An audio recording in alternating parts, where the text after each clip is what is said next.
right, hello. It is 1:40 p.m. 13:40, huh? Nice. At least Dallas, Texas time. Now, these things I'm going to share right now, I am going to acknowledge. They represent a spectrum, and they don't necessarily correlate in terms of actual date or time stamping with right now, but these would be the major areas that should be considered and evaluated in accordance with things that have been ongoing. And some of these commitments would span almost 25 years, which would be my adult life. Anything before I was an adult, not available for consideration as far as I'm concerned, and I contend that with other people too. Let me just put something on the record. The legal age of consent and the legal age, by and large, to engage a contract is 18 years old. The legal age to run for the House of Representatives is 25. The legal age to run for the United States Senate and or the office of the president is 35. Retirement age, I understand, according to Social Security at least, is 62. And that's how I see it. So let us begin. First of all, I will acknowledge that something happened last year, and I'm going to go ahead and start this off. I was involved in a situation where I tried to acquire a job. And as part of the job, I was given credit that I ended up having to pay for myself at some point after it was deducted, and then it was paid back. So I have this very unique situation where it was not possible for me to maintain the job. But I still have some of what would have otherwise been considered the PPE. Now, I would be more than happy to address adjusting for the cost of the PPE if we could reconcile those other matters. They are not eligible or available for any form of mediation or within the realm of what would be considered binding arbitration. And in this particular instance, that wasn't a requirement anyway. So I'm acknowledging now, because we are coming up on 9 months since August 5th of 2020, when I purchased and then received a rebate for the purchase of a pair of steel-toed boots in order to perform a job that I'd attempted to apply for here in Texas. It's a very interesting place. Headquartered not in Texas, by the way, but in Mexico. So when we get to that time frame, I just want you to know that as of today, I kept track, and I am more than happy to discuss with you all of the matters of concern in that regard. But once we get past that, we get to the stuff that I was really hoping to be able to talk to people about. One of the things that happened last year, it was a joy and a splendor on one level, is I had a concurrence wherein I had proposed a piece of legislation that would have been federal legislation, or would have been the kind of legislation that would have been considered on the level of what would be the autonomous processes of a sovereign nation state, concerning evaluating trading practices that may aid and abet acts of terrorism. I called it the Terroristic Trading Activities Prevention Act. And it happened that around the time I came up with the primary outline and the primary substance of that piece of legislation, there was another country that was in the process of proposing and passing its own counter-terrorist legislation. I just want to support that and say that as a reference that prior to that outline, I had composed two different things. One was what would be a case. I have an outline for what is intended to be a criminal proceeding in order to address factors connected to processes whereby people can have their human capital misappropriated and mischaracterized, and engaged in processes of creation of biometric accounts, the exploitation of which I understand can aid and abet financing of terrorist activities. But in addition to that, I also came up with a very comprehensive outline of a particular process. It's what I would consider to be the first year in a 4-year process of assuring the safety of industrial facilities, including industrial facilities where one can access items that could be used for illicit purposes. This specific thing, I'll let you even see, was composed on August 19th of 2020. This is an outline regarding things like discussions of the standards bodies of concern that would provide the standards for whatever was referenced in the fixed assets, evaluation of the fixed assets, including identification of the various accounting processes used in the processes by where those fixed assets may or may not be used as some form of collateralization, and then a means by which to account for the human assets and the intangible property assets that may be a part of those facilities and those areas. On one hand, it sounds very comprehensive, but on the other hand, I believe that if this was done, and if there was a commitment to actually moving forward and following through on this, and what we would see is that we actually have a lot of value that has not been appropriately characterized and or accounted for. And without it being appropriately characterized or accounted for, it can't be appropriately attributed. And once it is appropriately attributed, we're going to see that a lot of us are actually in a lot better position than we would otherwise have been identified. And a lot of what was characterized as debt, including debt that could be somebody else's purchased advantage based upon the liability that the person or the entities from whom it was purchased was assessed to be or as a liability, would actually be recapitulated. And we would understand that we were actually capable of a greater level of security, and that many of us had already met obligations that had been mischaracterized as debt that thus far we have not had acknowledged as such. And on one hand, this is very local. But in terms of how these processes also reflect in terms of our participation in interstate or even international matters, this could actually have a very profound effect on concepts of things that are going on globally, including in consideration of efforts to try to reduce consumption, especially consumption that may be duplicating other processes or consumption that may be redundant in terms of the consuming certain products to create other products that are then put into the open market. If there's a redundancy in the actual provision of certain products, or there is an attempt to misrepresent the demand for those particular products, and we have a redundancy that compels a greater demand for the component materials, then we have a problem with waste at that part, and then we can actually eliminate that waste, and then by having a more qualitative valuation, recognize ourselves as having more value, and then have a different conceptualization of in relationship with the concept of debt and or obligation as not necessarily being about a penalty. Okay, and so this is part of the process of taking what we do in our everyday lives and trying to figure out a way to understand our relationship with a systemization or a structure, including a governmental structure, including an appropriations process that allows us to be informed and participating citizens, and hence actually engage in a form of ordinary political process that actually is a form of political praxis, as opposed to having all of our politics subordinated into either our consumer habits or into supporting somebody else's electoral campaign. So this is one thing that would be a part of this concept of providing a foundation to prevent against the actualization of the material conditions that would allow the proliferation of the causal factors in acts of terrorism, including the financing of acts of terrorism. That was one thing. The other thing has to do with the other major priority is a way to account for or conceptualize another manner in which to engage around our concept of pension obligation. This is a big problem. As a matter of fact, I encountered a book at some point in time.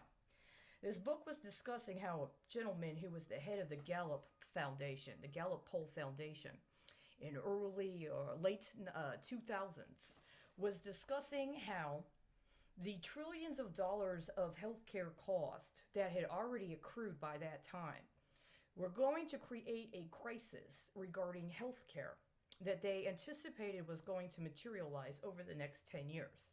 Now, this was a book that, if I'm correct, was written in 2008 or 2009, right before the implementation of the Affordable Care Act.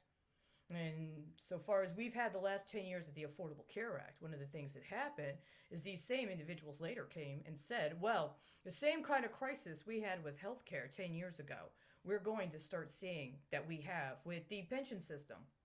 And we have a crisis coming, a huge financial crisis coming, regarding the fact that we have these unfunded pension liabilities have not been appropriately accounted for or addressed. Now, I've been approaching it from my own perspective and understand that there's been a considerable amount of fraud involved in characterizations of pension obligation and the manners in which various schematologies have been developed and attempted for implementation in order to accomplish certain kinds of delivery on various pension strategies. And so that's going to have to be dealt with in another way. But that doesn't altogether mean we don't actually have a foundation for allowing for some concept of a reacquisition of a form of solvency that would support an appropriate valuation, including an age appropriate valuation and systematology. It's one of the reasons why the considerations around the early days of the onset of the Social Security system are so important.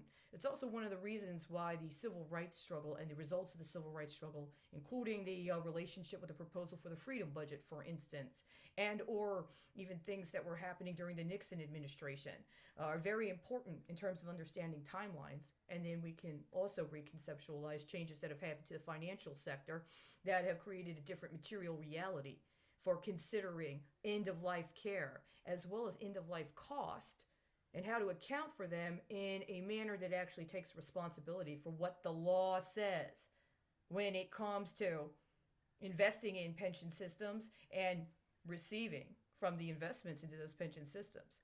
I think one of the major problems we have that has not been honestly addressed, I'm going to try to be as delicate about this as I can, is that a lot of what is expected in terms of paying out for end-of-life benefits, including through Social Security, but not exclusively through Social Security, was entered into and as a trust of people during a time frame when what was considered appropriate or what was considered quality that was identified as being expected for delivery at the end of their life was considerably different than now. And because there has not been an appropriate acknowledgement of the accounting shortfalls in maintaining an accurate reflection of what the investments were versus what the availability for payout is, there has been an inappropriate commingling of assets that do not need and should not be mixed together for consideration of what those expecting payout or delivery on their pension payouts are going to be getting. And the means and the structures that have been set up and have attempted to offset whatever was deficient from what the expectations were are the kinds of things that are going to need to be talked about and are also going to have to need to be addressed. What is going to be an alternative?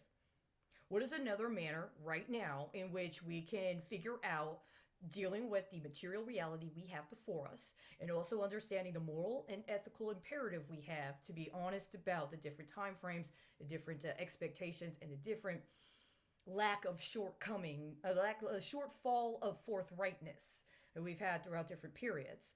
How can we make the best decisions to do as much as possible while refusing to relinquish or compromise that which we absolutely need now so that we are able to sustain ourselves later. I do have a basic proposal. I know this is huge. I know other people have tried to do their own thing. But part of this addresses the fact that the pension system is often used for investments, including very short-term and very high-risk investments, periodically by different people, based upon the kind of assets they can acquire through short-term loans on pension benefits in consideration of the specific characterization of people that are put into the various pension systematologies. And with that consideration, there are certain things that may be available for a certain kind of structure and certain kinds of activities in the meantime. They're not appropriate for other areas. And those other areas should be able to do things and avail themselves of the kinds of stability they need while also being able to get the kind of circulation they need in the meantime so that when their end of term and end of life comes, they have what they need as well. And so I have a three-part proposal to that, one of which would include acknowledgement that in the last year and a half, there were 3 40-year anniversaries I just happened upon, and that were those to be resolved, and there to be an appropriate recharacterization of some of the things that were identified, including the fact that in these reports, they were reports that were provided by the Office of the Comptroller of Currency of the United States of America, and those reports included recommendations. And so a process of addressing what has been done in accordance with those recommendations and or other sorts of shortcomings that have not yet been fulfilled. And yet, if we were to reconsider those and commit ourselves toward a course of addressing those and or fulfilling what has not yet been fulfilled, we could begin a form almost of a credit repair in terms of meeting those things. These are sectors that are very important. These are sectors that are at the primary focus of events going on now. The fact that they have not been attended to in the past does not mean that they are altogether eliminated from consideration anyhow. We should be candid about this. We should be direct about this. We need to move on it one way or another anyhow. And if these are the kinds of things that are already a part of the kinds of speculations or the kinds of considerations, including various considerations of what risk is involved with the various existing pension systematologies that do not want to be characterized as racketeering, then we have to address them at the level of risk that they are, and we have to be sensible and we have to be responsible about how we handle what's happened up until this point. I believe I have a foundation that has at least 3 primary areas that can be approached, including in consideration of international issues and a disaggregation of efforts to create a insufficient concept of counterparty swap activity. If we focus specifically on allowing for development of parameters that preclude certain kinds of counterparty swapping activity, including in consideration of real-time activities, especially in regards to understanding there are certain sectors that are absolutely inappropriate for those kinds of activities, and allow for a better refinement of and focus on those where such kinds of risk activities or such kinds of activities could be considered actually productive for particular goals, i.e. identify what the productive goals or intentions are and even engaging that activity, and then work toward meeting appreciative benchmarks in those regards. I think we would have a nice foundation to be able to move forward on that and to consider that as a part of a comprehensive recapitulation. It doesn't necessarily have to be punitive all the time and does not try to entice or extort people into agreeing to normalization of illicit activities that aren't sustainable anyway. Why? Well, there's a lot of reasons for that, but that brings up the final thing. And I'm going to make this a very serious consideration. Last year, on the July 4th, I composed what was a comprehensive argument addressing my allegations of securities fraud from a perspective of consideration as a violation of the Second Amendment in consideration of other amendments to the Constitution. Why the Second Amendment?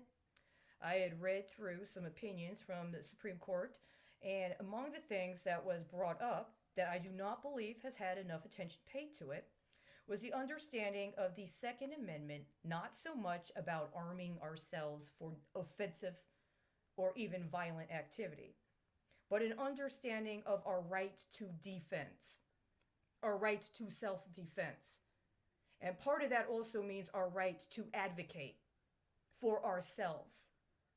And the concept of providing a defense against slander, or a defense against acts of attempted defamation, that in the course of being engaged and in the course of trying to alter our behaviors based upon being subjected to slander and defamation, jeopardize our actual physical and material security.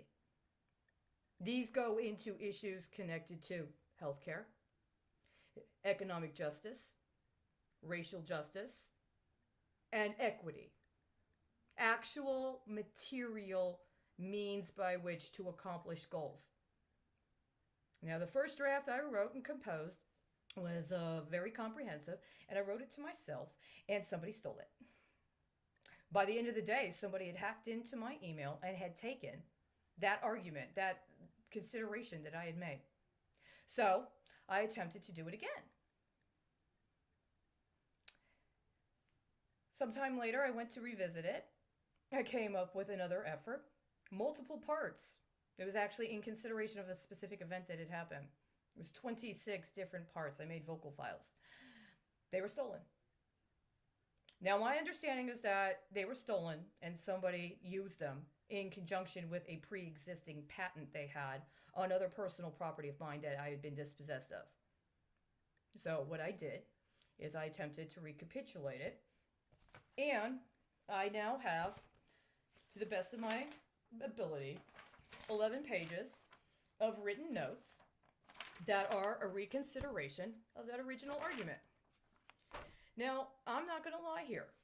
I believe that people had actually taken things that I had tried to do that would have been for legal defense or for efforts at prosecuting crime and used them in manners that actually weaponized them. As a matter of fact, I know they have, right?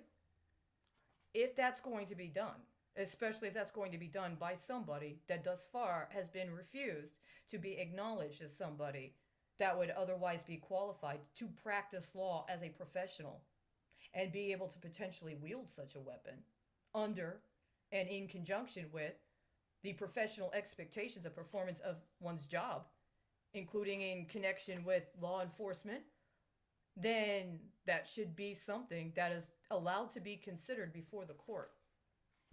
And that's my intention with this.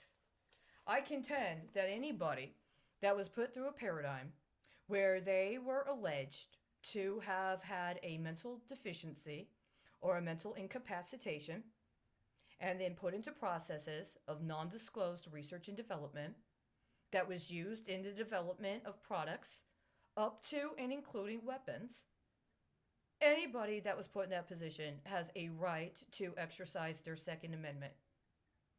The question is, what is the exercise of Second Amendment in a context such as this? That's the basis of the argument. Somebody felt it was compelling enough to steal it twice, but I do have a version of it that's written down. And this is a very important thing. Nobody should be put into a situation where they are forced to bear themselves as an arm in order to survive. And if somebody else has created you and your life in a manner of armamentation, they have no right to try to wield you. And this is a very serious matter. It's why we need to do everything we can to provide for our self-defense. And in the course of providing for our self-defense, let any know that if they were to attempt to encroach upon it, then we have our rights, we know what they are, and we look forward to sharing with other people our understanding of how we can work together